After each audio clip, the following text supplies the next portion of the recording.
the announcements, do we? No, we don't. The issue is to inform or to notify the voters in that electoral area where the candidate was nominated to contest. So, notice as to the voters. There's some, I think we are always cautious on the accessibility by persons with disabilities. We are always cautious of that. And that's why I think the law provides for specific or special elections for persons with disabilities. And as a commission, we endeavor as much as possible to include these people in our programs, in our processes, and in whatever we do. Now, invalid votes. Indeed, as Mr. Byonnabye from the Uganda Human Rights Commission has observed, this is a matter of great concern to us. As he has said, you find the number of invalid votes are far more or higher than what some candidates even score as valid votes. Now, in this, there are two things. One, there are some people who deliberately render their vote invalid because the law says there are two recognized marks of voting, either tick or a thumbprint. But someone gets a ballot paper and writes, "My man," "our man," and this is an informed fellow. He's literate. He's writing "our man," "our woman," or he ticks the candidate of his or her choice, then puts a cross on the others. So he knew what he was doing, but others, they get the ballot paper, put it in without even putting a mark. It's deliberate.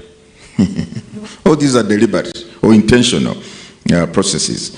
But in this training, we have also emphasized in the training of our polling officials, particularly the presiding officers, we have emphasized the aspect of when in law does a vote or a ballot become invalid. There are on occasions where the voter puts the tick or the thumbprint in the box bearing the photograph or the picture of the candidate, or the symbol, or the name, and not in the designated box where the tick is supposed to be. And some presiding officers, we understand, have been declaring this invalid. Yet the law is very clear that a vote is not invalid for reason on account of the mark not being placed in the prescribed area or space. If the person, the voter, puts the mark or the thumbprint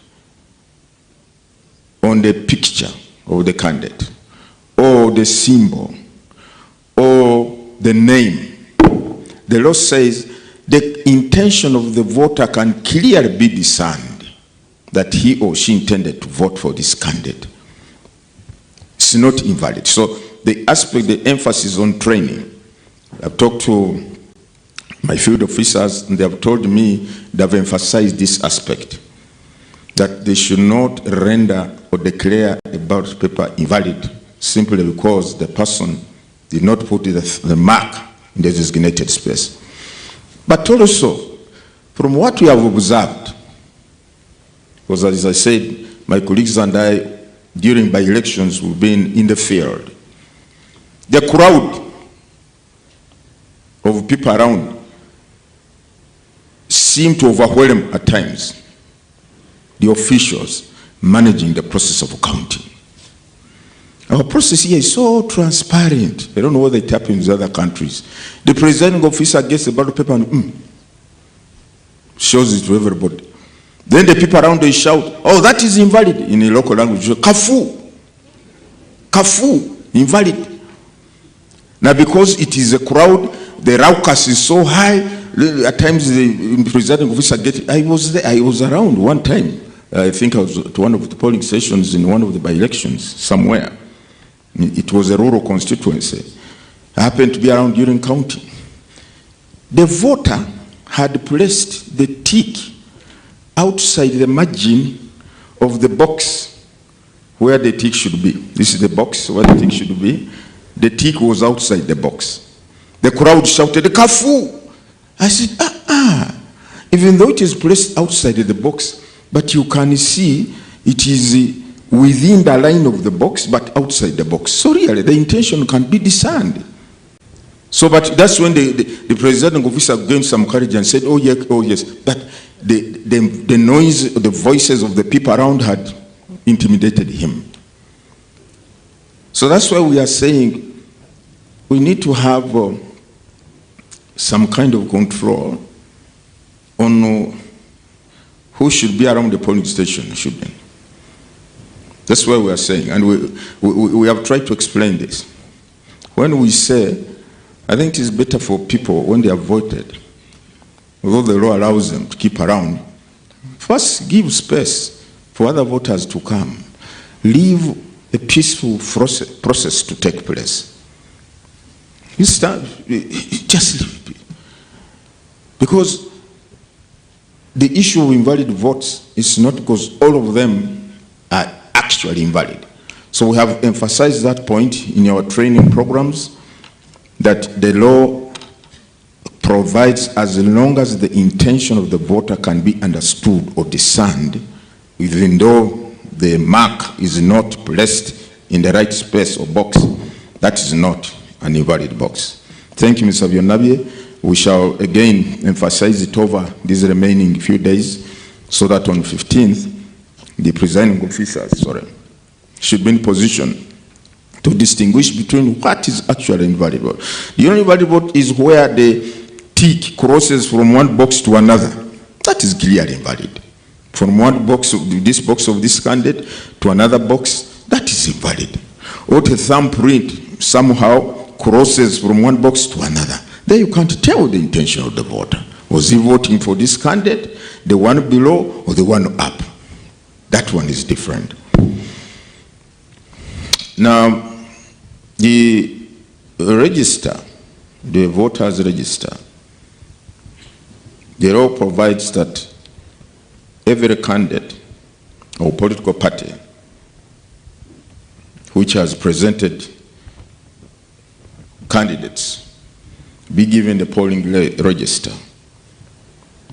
And this polling register, the candidate or the party is supposed to produce more copies or photocopy the register relevant or for that particular polling station, and give their agents a copy of the register for that polling station, to enable the agents in the process of identifying and verifying voters to do so. The other polling register is with the presiding officer, who has it at that table, and in the event that the voter has not come with the national ID or voter location slip, which have a barcode which is supposed to be scanned by this kit or machine, but the person is a registered voter, he's on the manual or physical register, they can now go to the manual register, look for his particulars or her particulars, then go to the BVVK once he or she has been confirmed to be on that polling station. So the register, we have it displayed or open.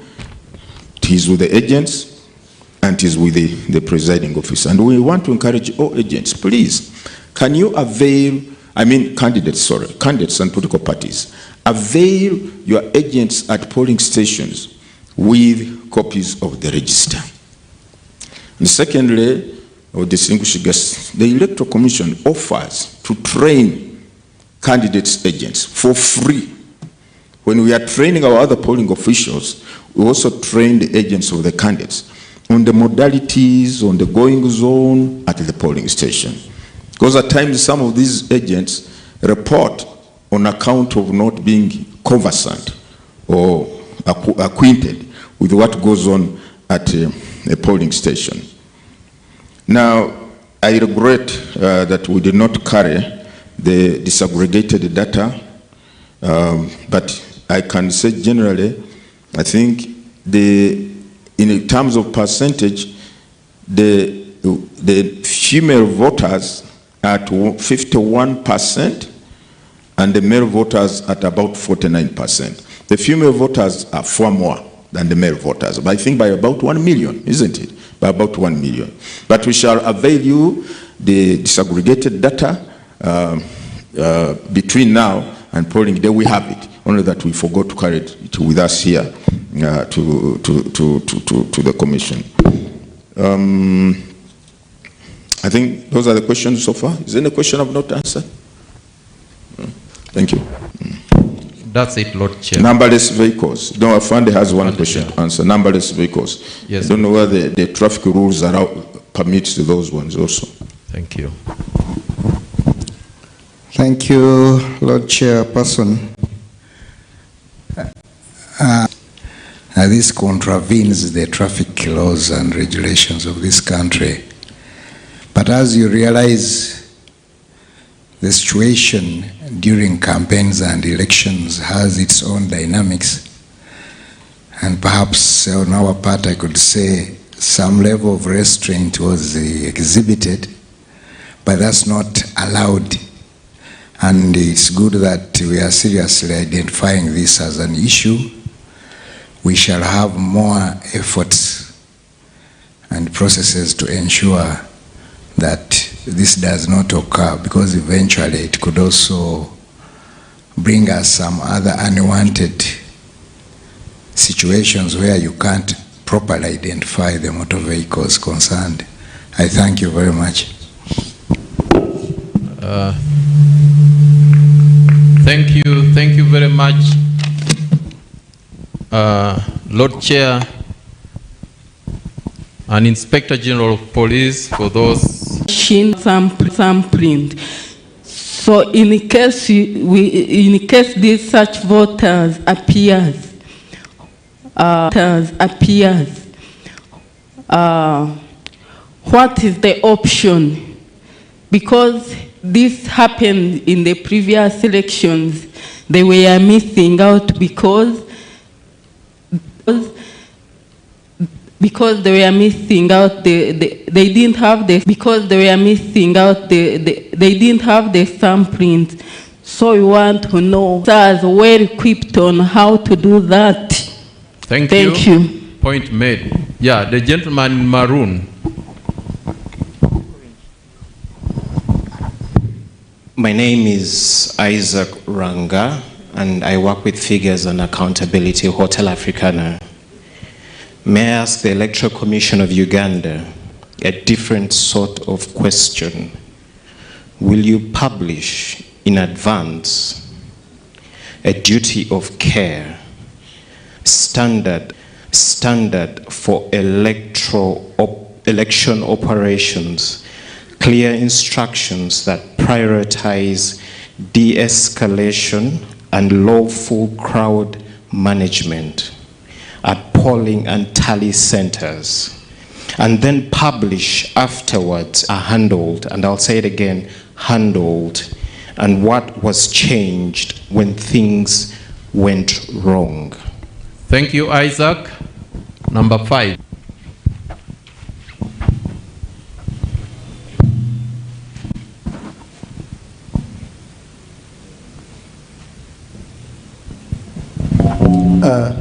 I thank you, Mr. Presence of the polling areas, with the need to protect freedom of the ordinary voter from intimidation and due influence, such that the free will is exhibited.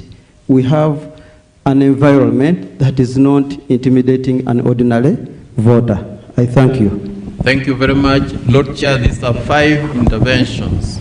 I kindly invite you to make responses.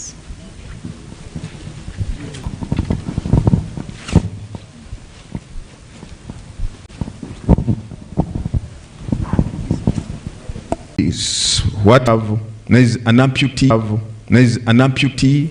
no hands and therefore no fingers. No hands and therefore no fingers. The other day during the hearing of the petitions, I think there was one lady who came with she was a leper, no fingers, but was said to have signed a form or something like that. Now this one goes to a polling station. We have said confirm or identify voter using the fingerprints. This one has the facial feature for facial. They will take the photo, the picture of that voter using the camera. Even if one is visually impaired or blind, the person has a face. They don't believe each one has a face. They don't believe each one of us has a face. Whether you are visually impaired, whether you are what, you must have a face. So if the fingerprints cannot read, then the facial will address that shortcoming. So that should not be a problem. Then the other issue was on Isaac. I don't know whether I understood you, I must confess. To advance the duty of care. Yes, we owe a duty of care to all our voters. And that's why we go out of our way, because the power of the citizens under Articles 1 is sacrosanct. It must be guarded, it must be protected. The voters must be enabled to approach the polling station without any fear, without any intimidation, without any obstruction or hindrance, and cast their votes. That's why we are coming out strongly on this business of people keeping around the polling station when they have cast their votes for 6 hours, 7 hours. You know, from experience, we have seen they create an intimidating environment. In some cases, one voter told me, I've been telling this story, in 2021, he was told that polling station you are going to vote from, there is chaos. Some people, some young people are on the road. When they see you and they perceive you are not going to vote for the candidate they support, they create an intimidating environment and threaten you. So this voter said, if that be the case, I better go defensive. So he got a hammer, a real hammer, metallic, put it in his jacket, and went to the polling station. When they tried to confront him, he said, before you kill me, I will die with one of you. He pulled out the hammer. And that's when I think they gave up. Now, we want to avoid all these kind of scenarios. Some people are easily put off by any semblance of chaos or intimidation. The women, the persons with disabilities, the elderly, they are put off by all this. So that's why we are saying, let us create space for every eligible voter to come and cast his or her vote. Let us be respectful of other people's rights. Don't block the roads. In any case, some of these polling stations are so, you will see your distinguished observers. Some of these polling stations, especially in Kampala or some urban areas, are in congested areas, squeezed areas, to the extent that even observing the 20-meter rule may not be realized. And mind you, in Uganda, our booth is open. We don't have closed booth when we are polling. Our booth is an open basin, in open space. Now, and that is the booth where the person is supposed to exercise his sovereign power by voting for a candidate of his or her choice in secret. Now, the people who are standing, if people cannot observe the 20-meter, they will just observe this. So this one is voting. I can see he's going for the last person on the list, on the ballot paper. We can tell that, okay, we know. So we are saying to safeguard the sanctity of a secret ballot, to avoid unnecessary tension and commotion at the polling station. Mind you, these supporters, these people are supporting different candidates. They are supporting different candidates. And many of them are so animated about their candidates.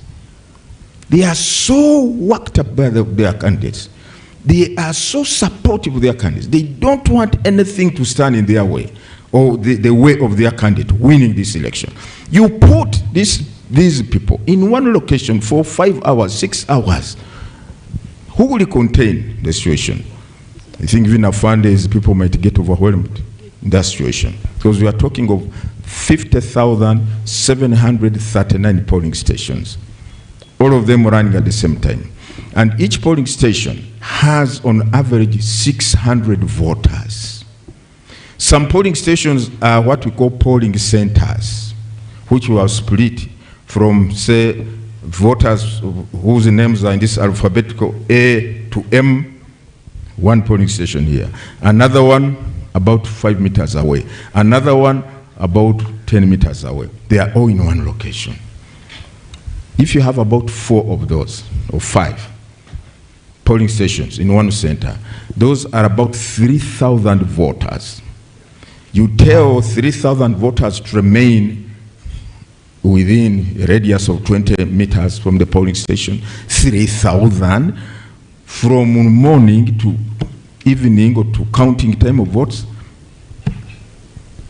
and you expect them to remain organized, orderly, tranquil, civil.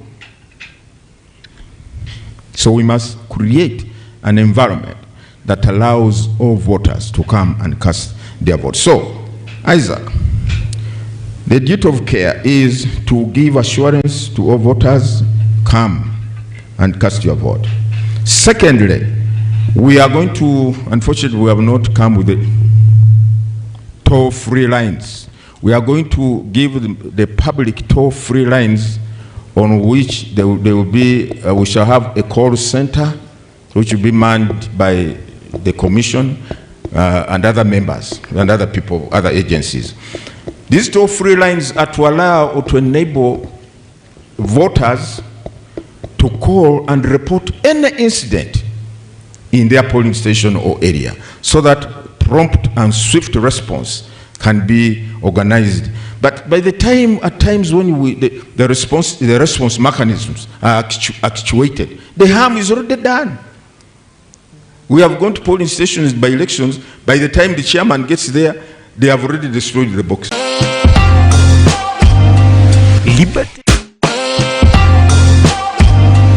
Liberty TV.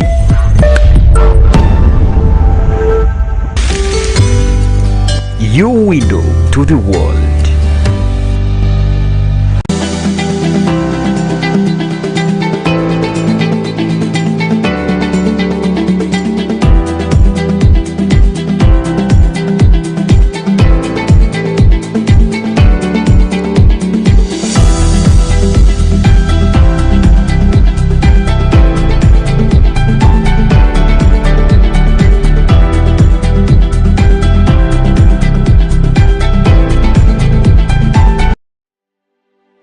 Do you have a special event coming up?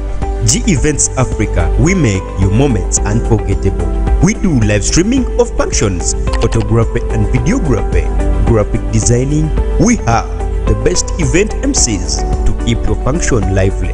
We do wedding shoots and capture every smile.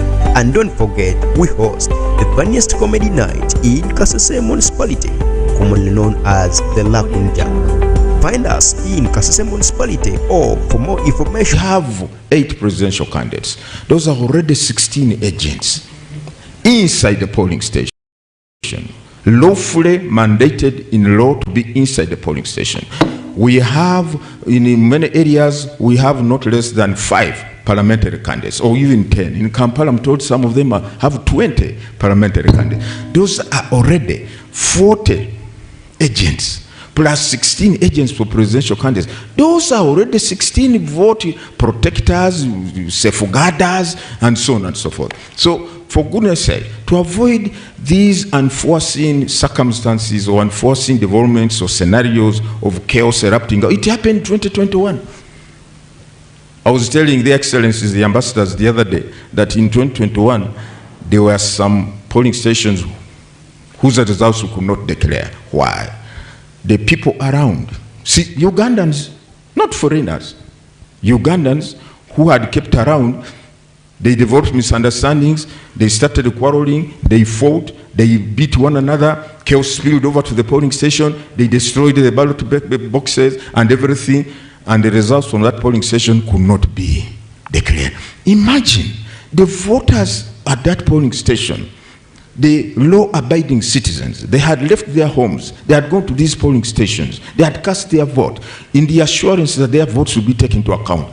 But because some people have other motives or whatever it is, they came and destroyed. We could not declare those. Why do we want to avoid for that kind of situation? Ladies and gentlemen, I think I've answered those questions also.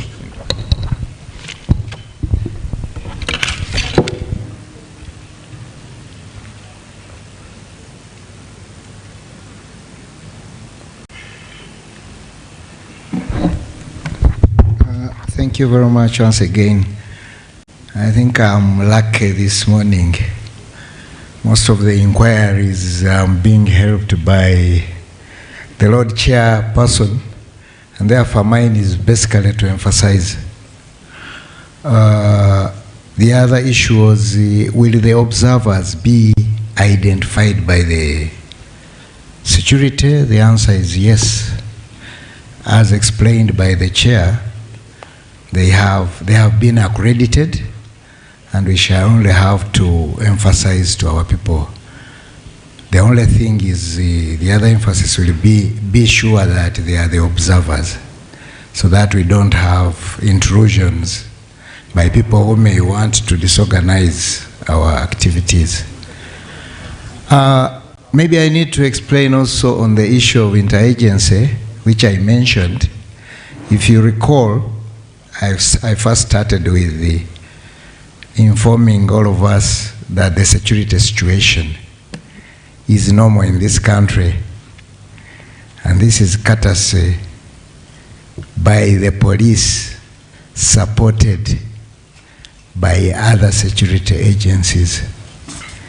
But we as the police, we are very cognizant of the fact that the role of protecting the operations, of providing the basic security for the electoral process is with us.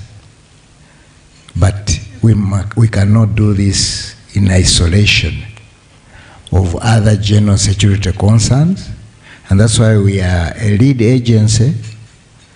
Like, you will not expect to see other agencies at the polling station, inside the polling station, because we have prepared for that. You will see either a polling constable, and the constable is a police officer, and another police officer, and another police officer, where we shall be found wanting. Maybe you'll have a prisons warder. That's the assurance I'm giving. But also, I also want to add that the presence of other sister forces outside the other spaces should be an assurance to all our people that there is security around, led by the Uganda Police Force. I hope this one is taken clear. I mean, is properly explained by me, because it is important that as we look at the security of the elections, the electoral process, we must also look at the security of the country, and also the security of other activities apart from elections. Those activities collocate. We don't put them in abeyance.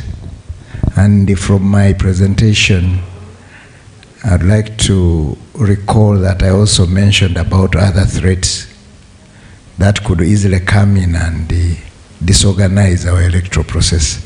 I thank you very much. But finally, I would like to say the presence of security should give us more confidence and assure us of security all the time. I thank you very much.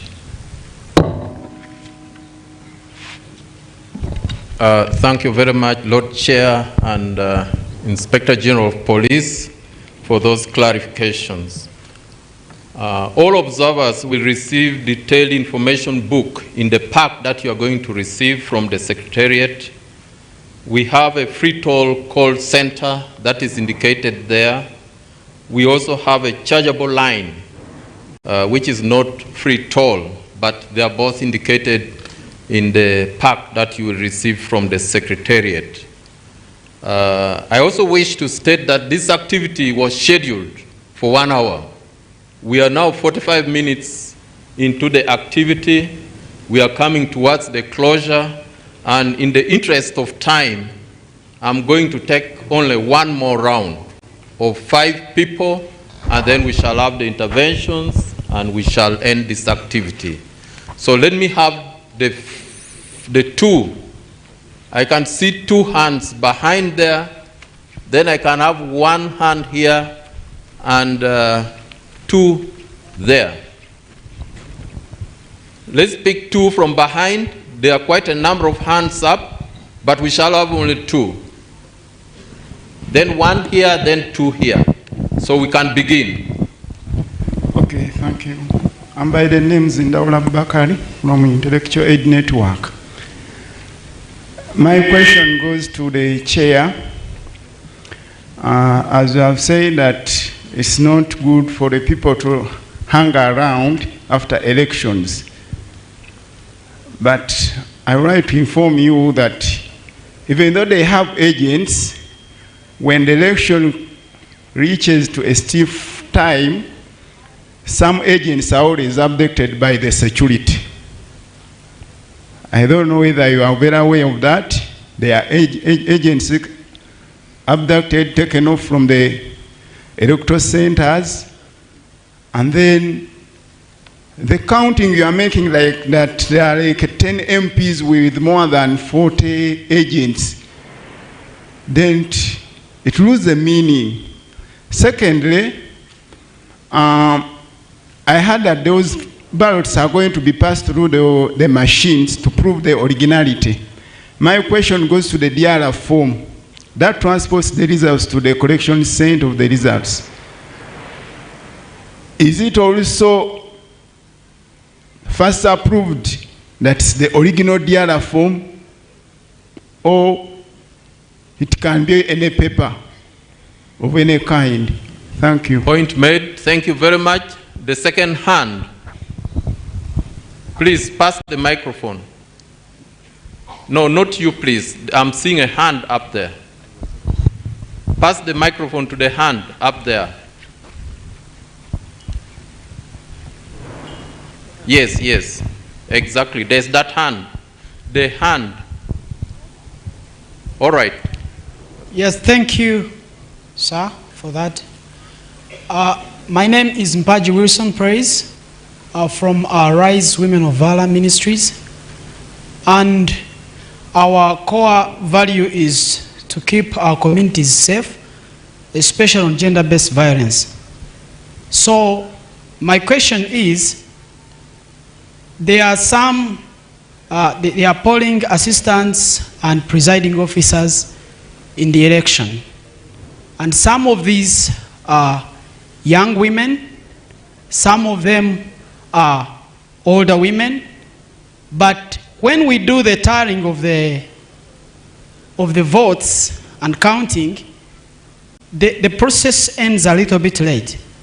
And we want to know the safety of these women as they go back, because some of our areas are in the very remote places and they are not safe to travel alone in the night.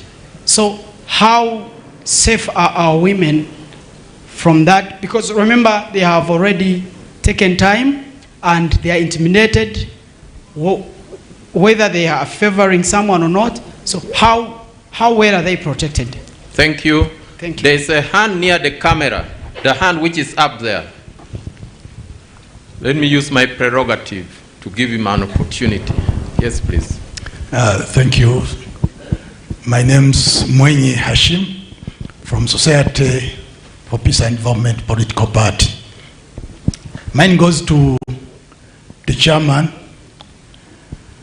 He he has narrated how the law allowing people at the polling station keeping a distance of 20 meters. That somehow, even if it is the law, but it is very disturbing. He narrates that in 2001, things were not good. He's also 2021, yes. And then he fears that the same thing is likely to happen in this coming election. I'm trying to advise him that let him take this to Parliament so that the Parliament can create a law which can say after voting, let people keep a distance of 1 kilometer. Better than him here narrating and lamenting, breaking the law, and he has taken a lot of time on that. So let's expect that during these 5 years, table this to Parliament so that a law can be put in place. Thank you. Point made. We can have the person here. Yes, please.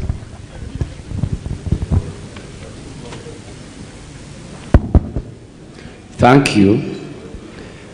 My name is Stephen Namatavampiga from the National Consultative Forum of Political Parties and Organizations in Uganda. We have witnessed a lot of brutality unleashed against opposition supporters during the ending campaigns, and also brutality unleashed against journalists as they tried to cover what was happening. I wish you assurances given to all the ladies and gentlemen that have been accredited as international observers that they will not face similar incidences. In case, for example, Ugandans choose not to leave polling stations after they cast their vote, but remain within the required 20 meters distance. What will happen? Are they assured of protection? I want and I wish the leaders here to give our guests assurance that they will be safe and they will have a safe working environment. Thank you very much. I saw 2 hands this side earlier. The other one over there. Yes, please. Thank you very much and good afternoon. When we are observing, there is always in the checklist something to do with the presence of campaign materials on the campaign within the polling area. In the previous election, such instances happened. You go to a polling station and the campaign materials are all over, even during the Kawempe by-election. My question is, who is responsible for removing those campaign materials or campaign posters, and have mechanisms been put in place to ensure that this time around we don't have them in the at the polling stations? Thank you. Thank you. My name is Alex Bukumune. I work with the Uganda Human Rights Commission. All right. Yes, please.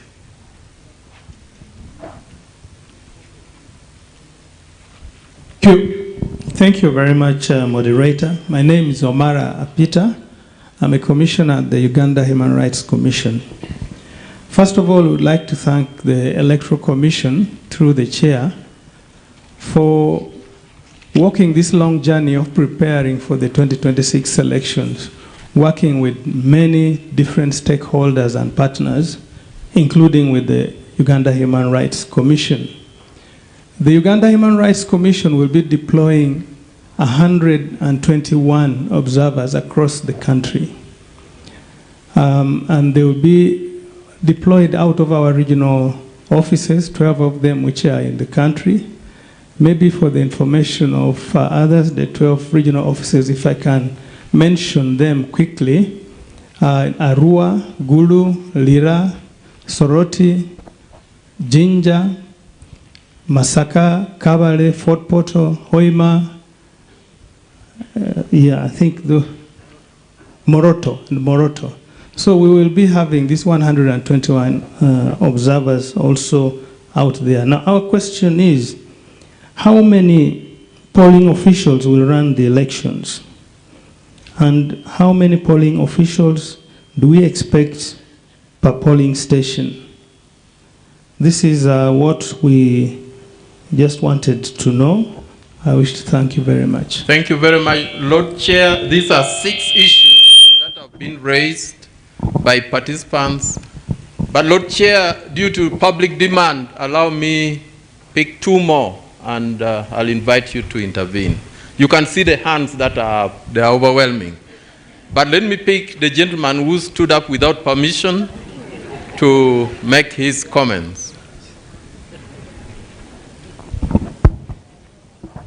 Thank you very much. My professor told me in life we don't get what we deserve, we get what we struggle for.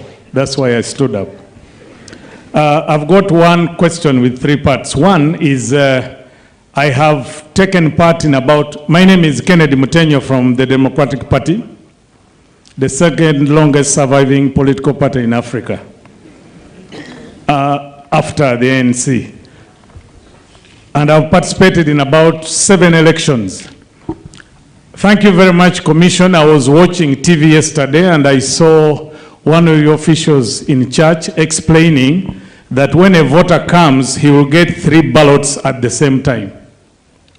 Now, from my experience, even if you did nothing, a good number of Ugandans always complain you want to cheat, even before you do anything.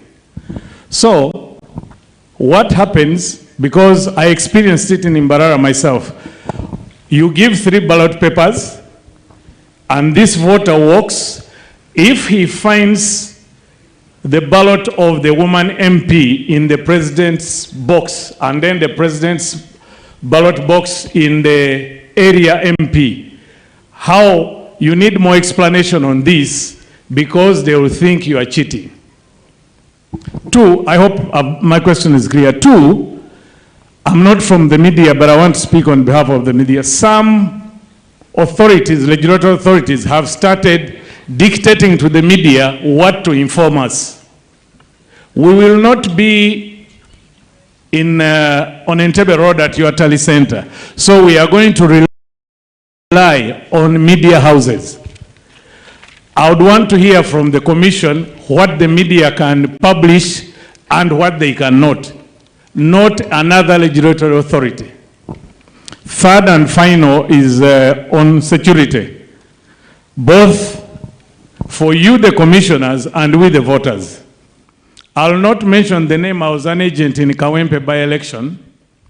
One of your commissioners seated right there was almost manhandled by some thugs and ordered to leave the polling station. Are your officials safe?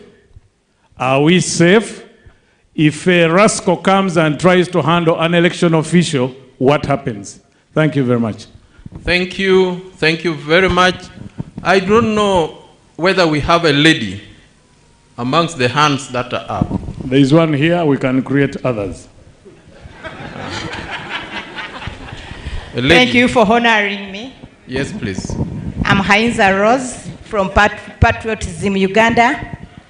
I want to thank you, Mr. Chairman, Electoral Commission, and the Inspector of Inspector of our police, Uganda.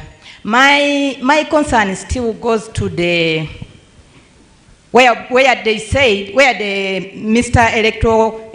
Chairman Electoral Commission said that we have agents, each candidate has agents, and we, the observers, are there, and some other people. I would request that at least give us a minimum number that should stay at the polling station at a go. Because my worry is if people come and hang around the polling station, we are going to get riots.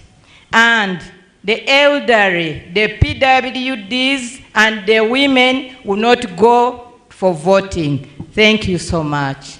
Thank you, Lord Chair. Finally, let's conclude with the voice of a lady again. A lady over here. Finally, please. We have to bring this to a close. Thank you very much for giving me this opportunity. My name is Ruth Makuthu from IEBC Kenya, one of the sister EMBs. I have 3 questions, and one is tied to what the gentleman spoke about. My question was about stray ballots. You will be issuing 3 ballots. So what happens to the ballots that are found in the wrong ballot box? Will they be rejected, or what will happen? The other question that I didn't hear my Lord the Chair speak to is about assisted voters. Do we have assisted voters in Uganda, and how are their voting handled? Then the last question is on, or rather clarification, was on campaigns. When does the campaign period end? And part 2 of that question is, how does the Commission monitor and audit campaign financing for the elections? Thank you very much. Thank you. Ladies and gentlemen, I think those are the issues that came from participants. But Lord Chair, let me add you 2, which are written and sent here. On validity of votes, invalidation, on the TV announcements, the intention of the voter is not being addressed. Please address. That is one concern that has come. The second one is on the dress code. If I dress in a national flag,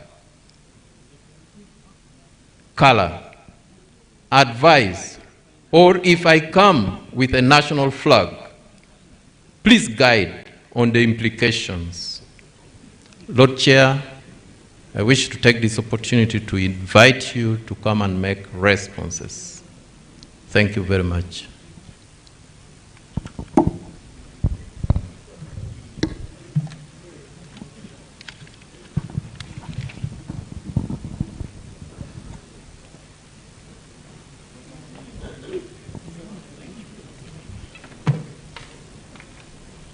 Thank you, Commissioner. Where are those questions? Thank you very much, Commissioner, and I want to thank you, our distinguished guests, for your patience. Thank you so, so much. It shows that you are really keenly interested in the electoral affairs of this country. I've not seen any of the invited guests getting up, even though we, the hosts, have been moving up and down, but thank you so much. Now, I will start with the last question, because it might prove a bit contentious. Dress code on polling day. I will start by reading the law. Beg your indulgence. Section 47 of the Presidential Elections Act. It says, in subsection 2, a person shall not, while in a polling station, display on his or her person any emblem, ensign, badge, label, ribbon, flag, banner, card, or device as a badge intended, mark the words, or likely to be taken as intended to distinguish the wearer as a supporter of any candidate. That's the law.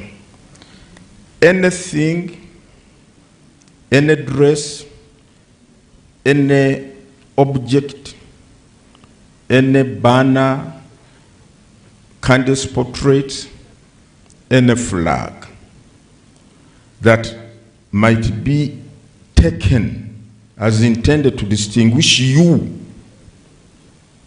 as supporting a particular candidate is prohibited. Now, the issue of the national flag. The national flag is the national flag. But we also know, those of us who have been here during the campaigns, that some candidates have used the national flag as a campaign symbol wherever they have gone. They have used it as a campaign symbol wherever they have gone. Now, the law says that anything, and it does not distinguish, when the law talks of a flag, does not distinguish between a national flag or a party flag or any flag.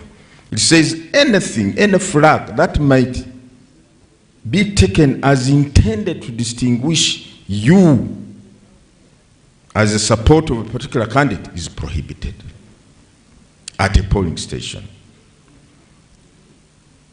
Party colors, because our parties have their designated and approved colors. Any attire of your party color, you should leave it at home. Put on ordinary attire. Candidates' portraits or attires, please leave them at home. That's what the law says. And we want Ugandans, if you want to have peaceful, credible, free and fair election, observe and respect the law. It is here in the Presidential Elections Act, very well spelled out. It also goes with the campaign posters or paraphernalia hanging at a polling station where, because maybe a polling station is next to buildings and the walls of the buildings have been plastered during campaigns with the posters of the candidates. Now that this is a polling station, they are supposed to be removed or plucked down by, I think, the Electoral Commission. Ordinarily, you are not supposed to destroy or deface or remove the campaign poster of a candidate, ordinarily, during campaigns.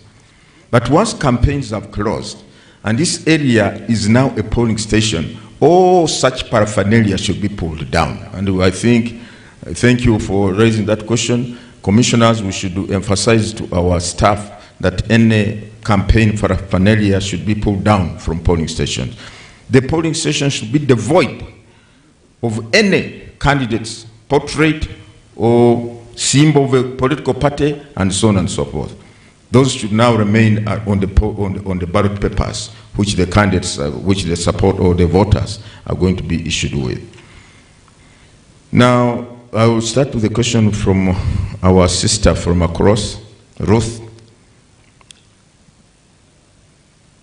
When does campaign period end? The law says campaigns shall end 48 hours to polling. 48 hours to polling. So we expect campaigns to end tomorrow at midnight. Campaigns should, but for rallies, the law, the guidelines say, in the law, actually it is in the law, for those holding rallies, mass rallies, the rallies will end at 6, as they have been doing, 6 p.m. But maybe radio programs, maybe a candidate may have booked airtime or something like that.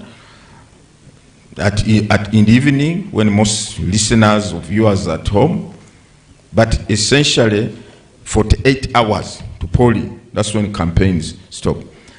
Ruth, unfortunately, the Electoral Commission does not monitor campaign financing in Uganda. It is free for all. The more money you have, you go.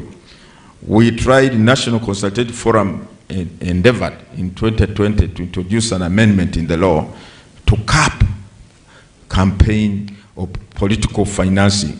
Money, I don't know whether it happens, Your Excellency, I don't know whether it happens also in Nigeria, but in Uganda, the issue of money has really become endemic in our elections. The use of huge sums of money has become a problem, a challenge. And the only way you can address that is by having the relevant legal framework in place. We try to push it to Parliament, National Consultative Forum, where we are members as a commission, try to push it to Parliament. It never saw the light of day, I think for obvious reasons, I think. So it did not come out, so there is no law on campaign financing. Whoever has the deepest pockets goes on. Those who have short pockets what do we do? You can maybe convince the voters and tell them, please, I have the right ideas. It's not about the money in my pocket. It's about what I'm going to do for you. And that's what we are trying to do. There are some also civil society organizations like ACME. I think this one, again, campaign money something. They also tried to push that amendment. It did not come through. We hope one day, there will be a law to cap for campaign financing or political financing during elections.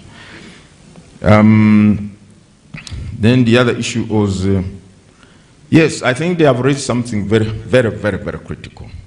The voters on 15th are going to be issued with 3 ballot papers: presidential, woman member of parliament, directly elected. The boxes are different at the polling station. For presidential, WMP, directly elected. The ballot papers are different. We have designed that once the 3 ballot papers have been issued to the voter, 2, because I think the first box is presidential, the other 2 are going to be placed in some kind of polythene pouch, some polythene pouch. The presiding officer will place the other 2 there, and then the voter will remain with the one in his or her hands, presidential, because that is coming first. He goes but you know, some of our people are illiterate still. They may inadvertently, unintentionally, find themselves dropping the woman member of parliament ballot paper in the directly elected, or vice versa. So what do you do? Is it invalid? I don't think it is invalid. It is only wrongly placed because of the literacy levels of our people. I think we shall have to address that with our people, with our field officers, on how to handle that. Don't simply throw away this ballot paper because it is placed in the wrong box. I think we shall have to. And then on these remaining days, we are going to have many radio talk shows with our field people to emphasize the need. But the voters are also going to be assisted. There will be somebody assisting them, telling them, no, this one is now, you are supposed to, this one is the one for women, member of parliament, woman member of parliament, and the other one is for male. We shall put in place a mechanism that avoids all this. But assuming a ballot paper finds itself in the wrong box, in my view, that ballot paper should not be thrown away anyhow.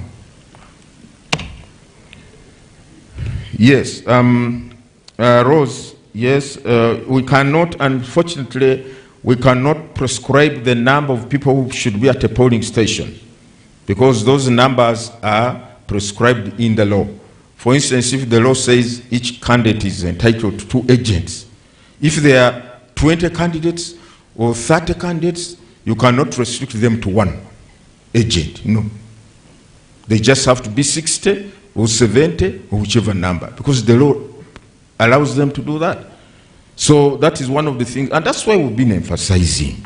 If you have this army, this battalion of agents at a polling station, moreover inside, why do you need this hangar zone 20 meters away? Why? So we cannot persuade Sister Rose, we cannot limit the number of people, but even observers are at liberty to get to a polling station once they have been accredited. You're not going to tell, well, the good thing about observers, they don't stay there for hours and hours and hours rooted to one polling station. But the people who are rooted there full time are the agents of the candidates who are permitted in law to do that.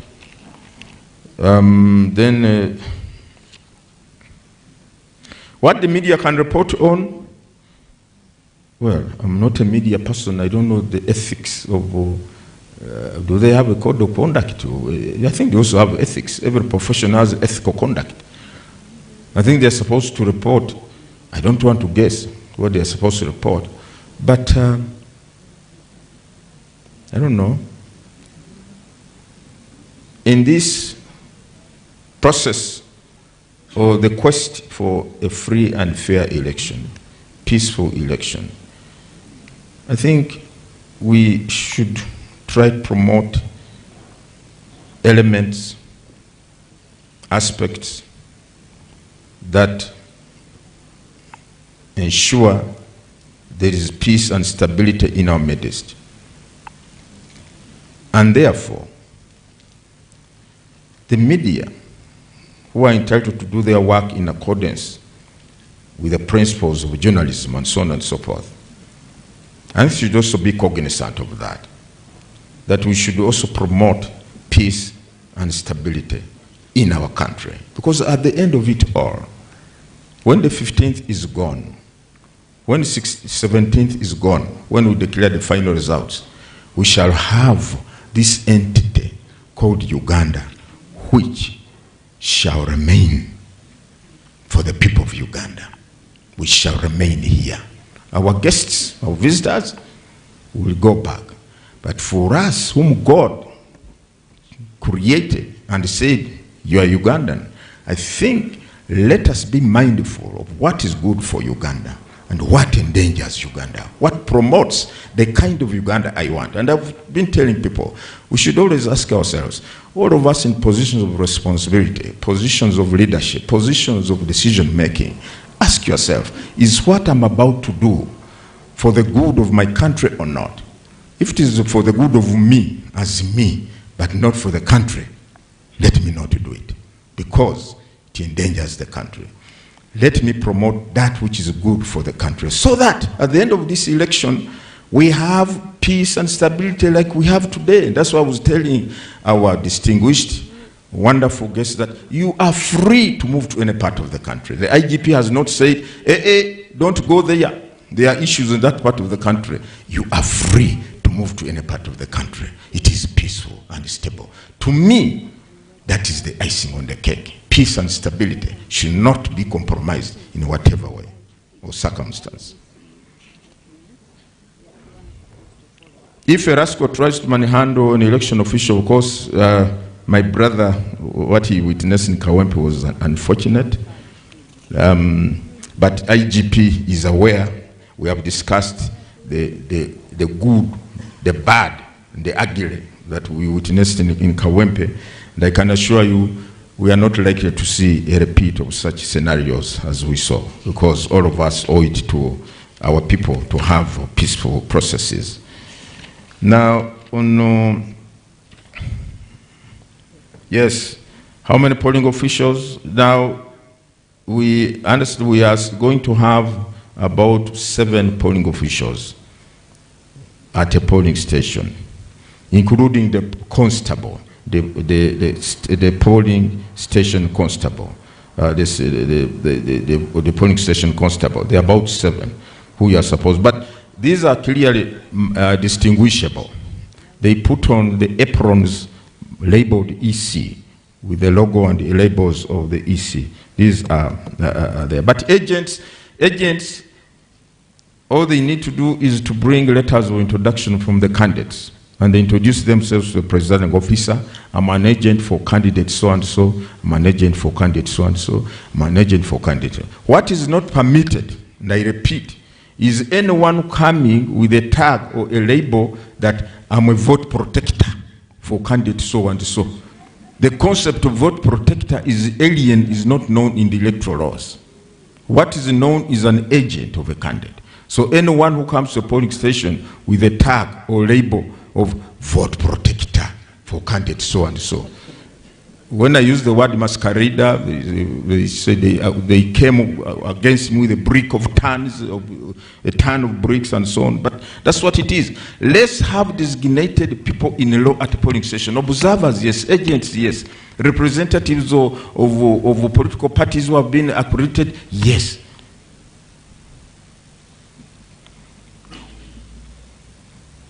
I think I've answered the issue of campaign posters around polling station. Alex, these should be pulled down. Actually, after campaigns are over, the whole of Wednesday, I think we are going to assign that to our people pulling down these posters, all of them, because there are no more campaigns. After tomorrow, no more campaigns. Pull down all these posters at polling stations. But now if you pull down one under the law, it is an offense for you to deface or destroy a campaign poster. Not for now.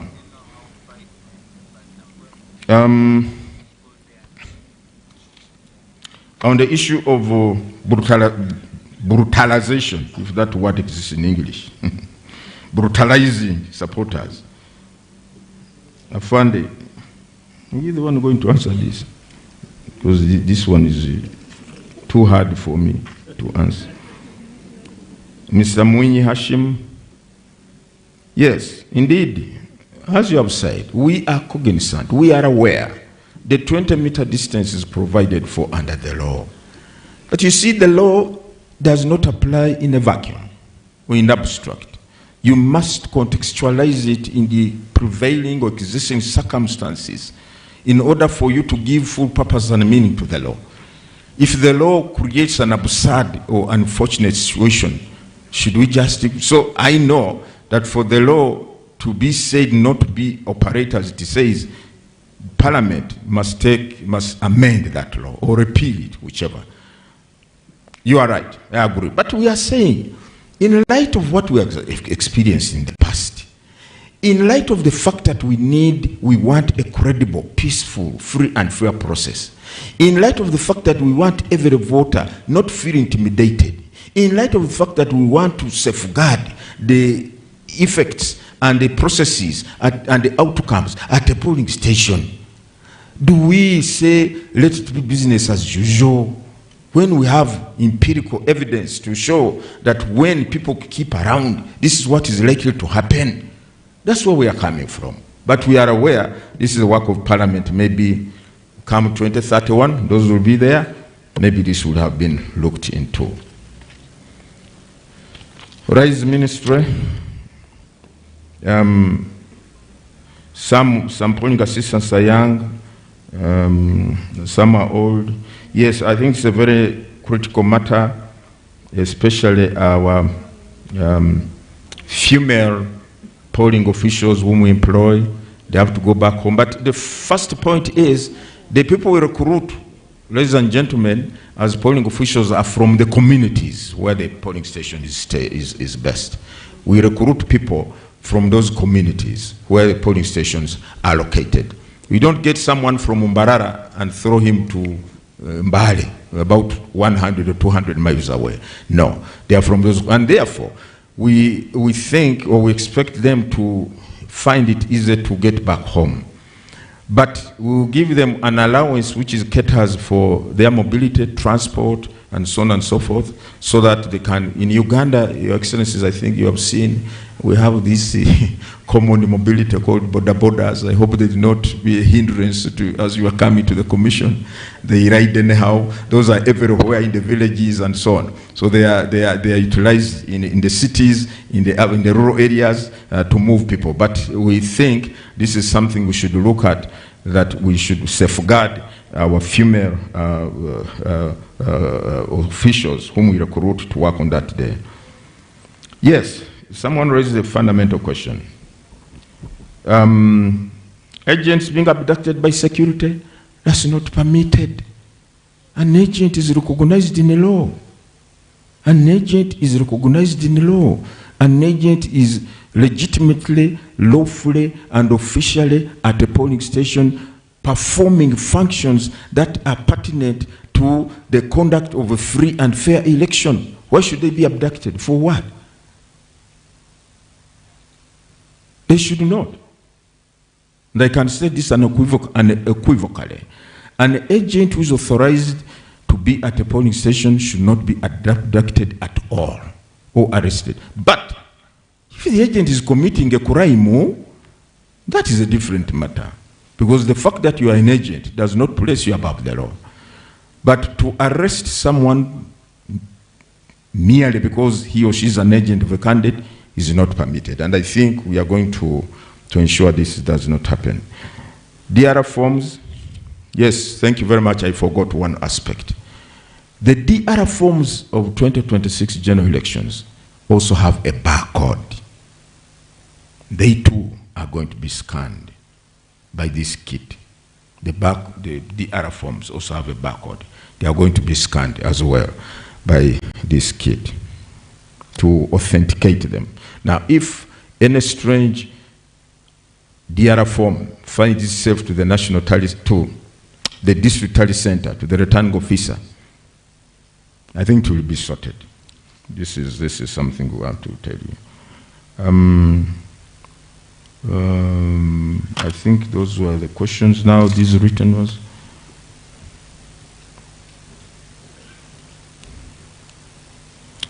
The complaints we have been handling, we have settled the bulk of them. But you can't believe it. Even last week, people filed complaints, post-nomination complaints. And the issue is the law. Article 61 of the Constitution does not put a cap on the filing of these petitions. That's what it says. Article 61, one of the functions of the Electoral Commission is to hear and determine election complaints arising before and during polling. You can imagine, even the day of polling, the Constitution says people can still complain. So we are trying, as when they are filed, we make effort to clear them. The law does not put a cap on when we should stop hearing them. Even on a polling day, we are supposed to hear complaints. Very interesting. Yes, I think Julius, this participant says on the TV programs and the announcements and sensitizations we are making, the issue of the invalidation of a vote or a ballot is not being addressed. The intention of the voter is not being emphasized. This is what he's saying. I think this is something we have to take up today, tomorrow, and Wednesday. For us, we can go on with our programs. We can go on with our voter sensitization programs, even though campaigns have officially closed. So this is something we need to emphasize. This morning I talked to the regional regional election officer of my region, which I supervise in Elgon, and I emphasized this point. I said, please let us emphasize the issue of invalidation of votes and the difference, the distinction between the intention of the voter and what is outrightly invalid. That should be distinguished. Thank you very much. I think, please quick, I think the issue of the flag I've answered. Any colors of flag. Media. Is it allowed to announce and declare results? A big no. Please don't declare results. Media. The act or conduct of declaring the results is the preserve of the Electoral Commission. But if the Electoral Commission, you know, Your Excellency and distinguished guests, Your Excellencies, the ambassadors, you know, those of you who have been here. At the National Tally Center, we give regular updates of the results as they come in from the country, the presidential results. We give regular updates. This is what has come in from this area. This is what has come in from this area. Now the media, picking from that, can now publicize and say the Electoral Commission says so far they have received results from here. But for you not to formulate and generate your own results and then start informing the country, you are creating a ground for something that you may not be able to handle. So please, let us follow what the Electoral Commission disseminates or publicizes or passes out. Then you can pick that. Some people even go to the extent of trying to set up their own tally centers. And they want to inform the public that for us, that's what we have received so far. But the Constitution is very clear. The law is very clear. The Commission shall ascertain, publish, declare and publish the results. Now, if you don't have that mandate, you cannot report what the Commission has released. So please, but I know our media, wonderful people, we have been working with them. We have not had any issues with them. They always get from us what is trending as far as the activities are concerned and the outcomes. So I think we should not have a challenge in that regard. I think I've answered all the questions. Commissioner Anthony, Afande, is there any question for you? Somebody talked of brutalizing, you know, yeah. Some of these things. Thank you.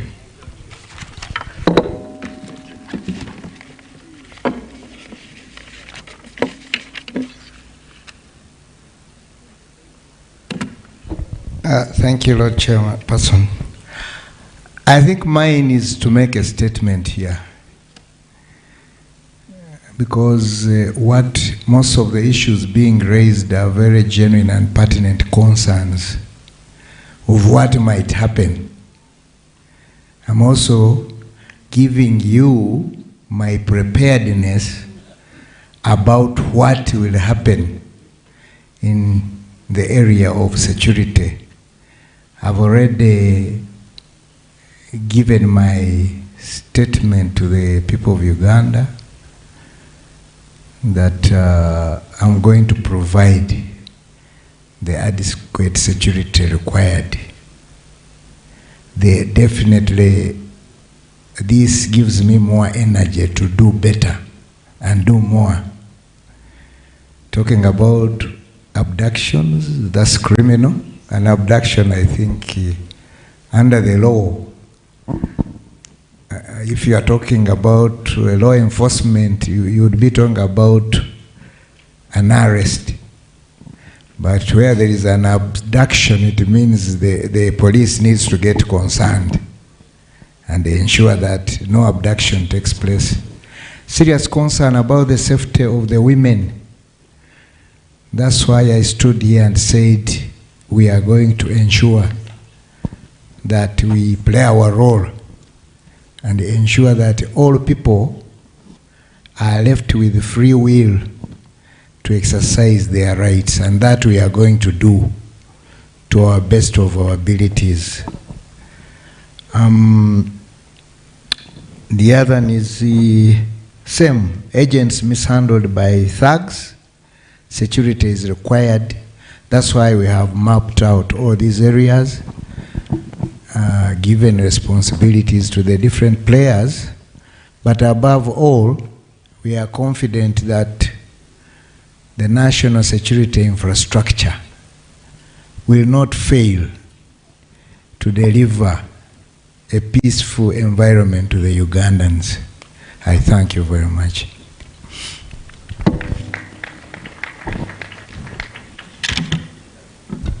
Thank you very much, Lord Chair, and thank you very much, IGP, for those informative responses, which are indeed satisfactory and a demonstration of our preparedness and commitment to a credible, peaceful, free, and fair elections.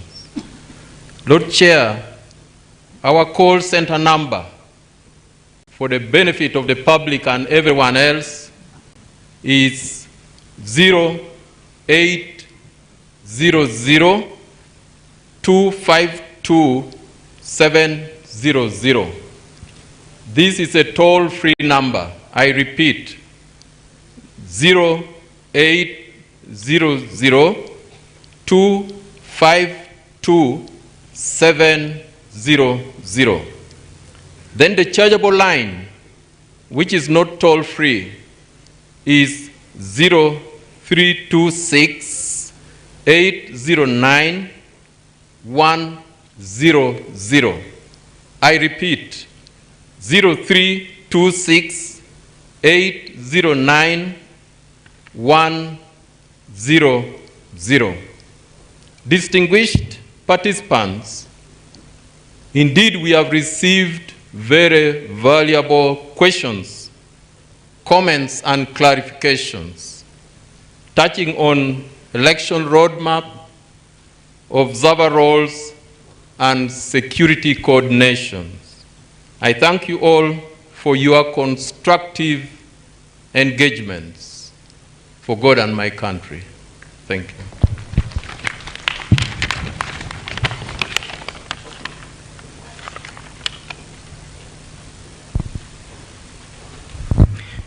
Thank you very much, Commissioner Honorable Anthony Okello, for leading us in this important part of the program of the plenary and the questions and answers and comments, and to all that have asked the questions and the answers that we have received. We are now coming towards the end of this session, and it's now my distinct pleasure to invite the Deputy Chairperson of the Electoral Commission, Hajat Aisha Lubega to come and give the closing remarks.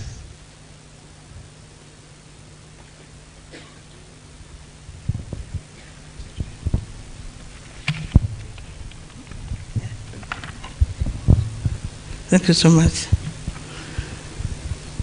The chairman gave us a very good introduction in establishing the protocol, and I would wish to associate myself with that.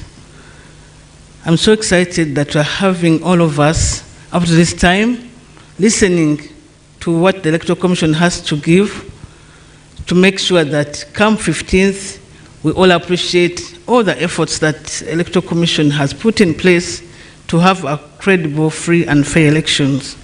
So I would like to thank you for attending this national briefing, this meeting of observers for the 2026 general elections, and for actively participating in this briefing. I wish to thank the facilitators, the chairman, the IGP, Honorable Tashovia, and Honorable Kero, for the presentations that you have made and the issues that have been discussed in the plenary, and I hope we have all benefited from them. Doesn't matter who has raised the issue, we all had those gaps, the gray areas that have been covered through the questions that have been asked in this plenary.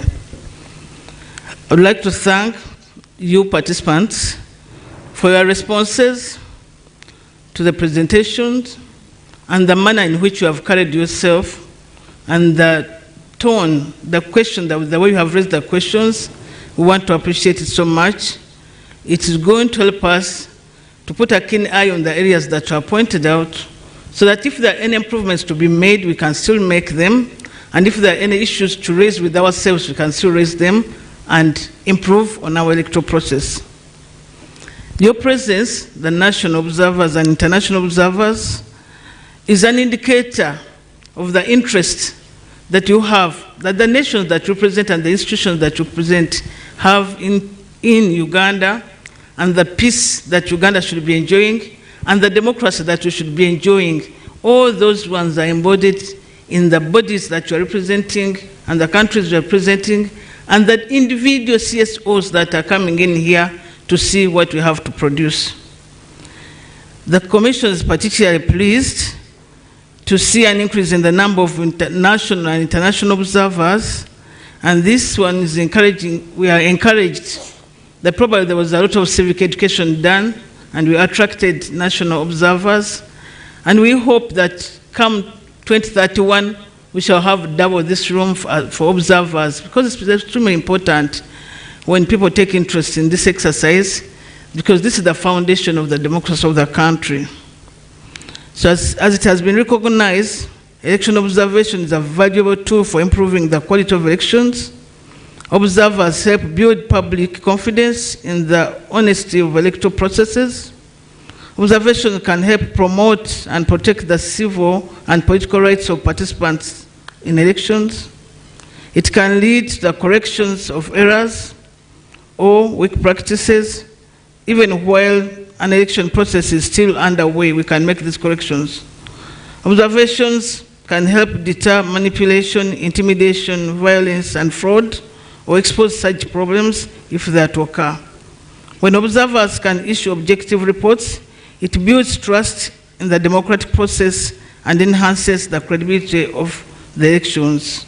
This is what you and women observed. So we are looking forward to getting those reports at the end of your observation exercise, because we trust that whatever we have observed, whether good practices or lacking practices, will help us to improve our democracy. I wish to emphasize the importance of reporting on your observation on this exercise, and we give you about up to 6 months to give us a report as observers. The Commission has provided information in a pack for observers, for you to carry with you as you go into this exercise. It has contacts of our field staff. It has contacts of police. It has the maps of the areas that you are going to observe, and we hope it's going to be useful to you. You are further encouraged to visit our official website www.ec.or.ug,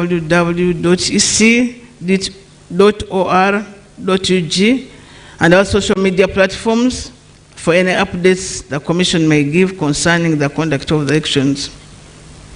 I want to wish you safe travels to your areas of observation and the successful conduct of election observation exercise and a successful end of the exercise when we come to that time. I want to declare this meeting closed. Thank you so much.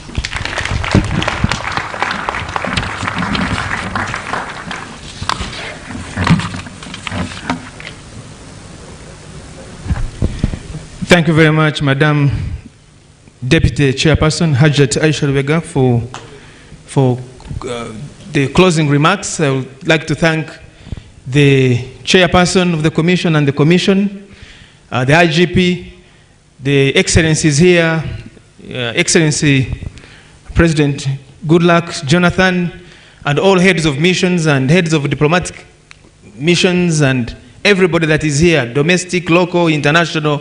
We thank you for making the time to come here. Just some last advisories. One, the Deputy Chair has mentioned our digital platforms on which regular information about the forthcoming processes are going to be. The website is one principal one, www.ec.or.ug.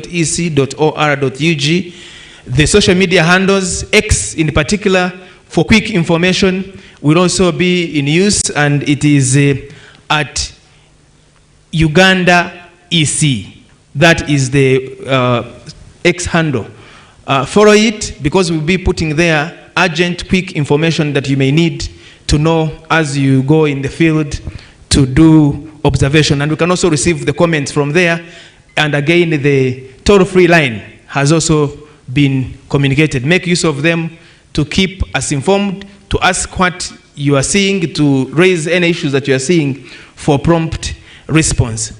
Finally, the Commission has served breakfast. I don't know, it's not breakfast, lunch, both of them into, taken together. And the staff of the Commission are going to guide where you have it from. Please don't leave that breakfast. There are 3 places the teams will guide. We have a place inside the hotel. We have a serving point on that side. We also have a serving point on the left-hand side. On that note, Lord Chair.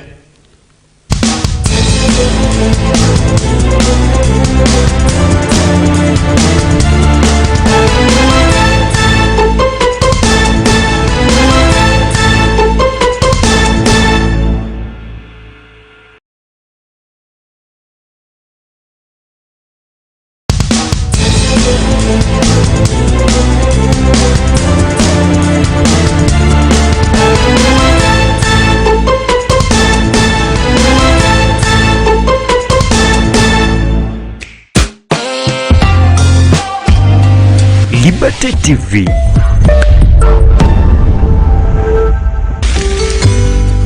Your window to the world.